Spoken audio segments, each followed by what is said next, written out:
In this video, I've compiled 3 truly effective methods for battling fear and anxiety.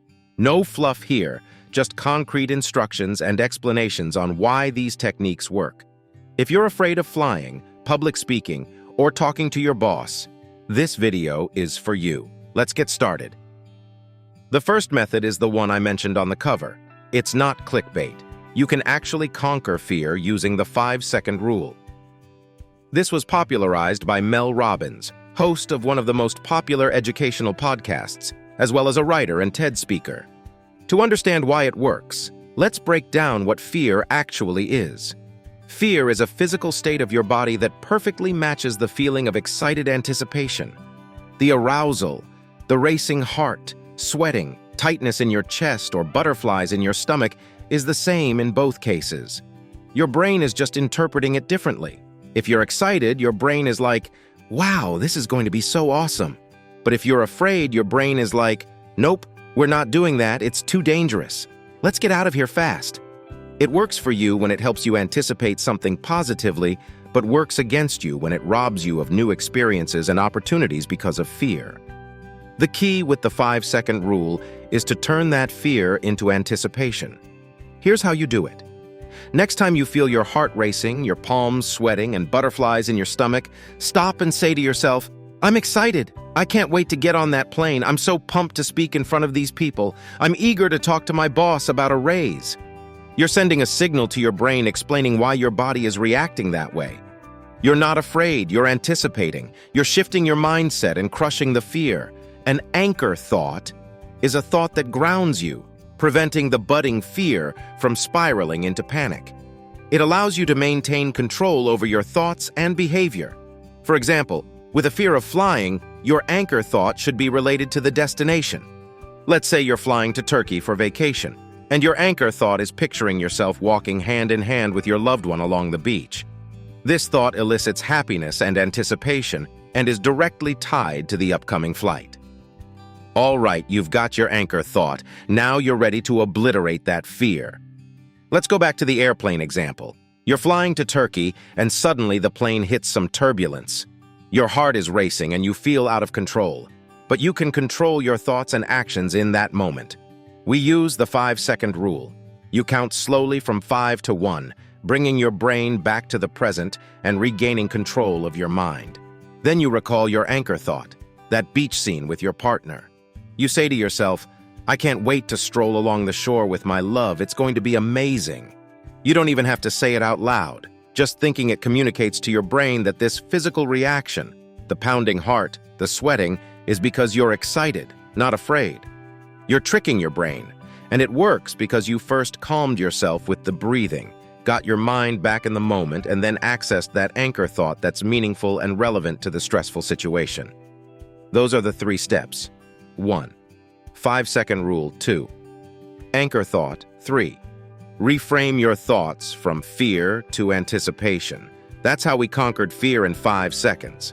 Now let's move on to the second method, which comes from a TED speaker who was a former professional basketball player. Here we'll be tackling anxiety. First, let's quickly understand what anxiety is. Anxiety is really just thoughts about the future or the past created by our ego. In reality, there is no future or past, only the present moment. Anxiety arises when your mind is wandering to those imagined times, while your body is in the here and now. The key is to bring your thoughts back to the present. The 5-second rule we just discussed can work for this, but there are other techniques too. You can rub your palms together, focus on the sounds around you, or do some conscious breathing. Inhale, exhale. All of these ground you back in the current moment, and in that state, the anxious thoughts disappear. As psychologist Tanya Peterson writes, anxiety seizes attention and doesn't let go. The thoughts in our head have no relation to reality, yet they can seem so real. Counteracting anxiety by centering on reality, that's the kind of strategy that works for you. You can use an object as an anchor to bring you back to the present, something you can carry with you, like a hair tie to pinch or a keychain to fidget with. Just having that tactile connection can yank you out of your worried mind and back into the now.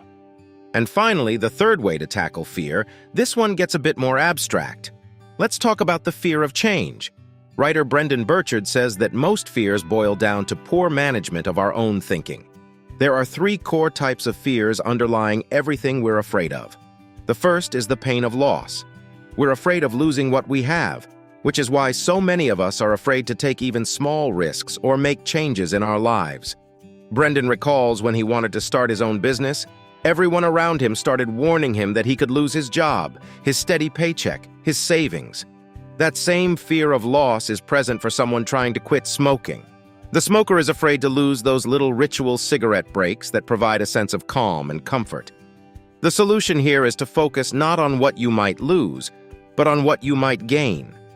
Yes, Brendan could have lost his job and savings by starting a business, but if he succeeded, he'd make way more money.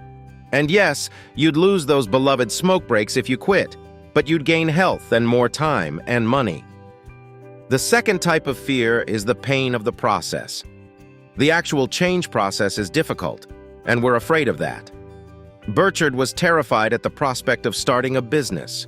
When trying to quit smoking, you worry about how hard it will be, how you'll struggle with cravings and mood swings. This holds us back from making changes. But Burchard says the real mastery in life is learning to see change as a game, to view challenges as something we can enthusiastically take part in. Yes, changes can be tough, but the challenge itself is a good thing. It develops us.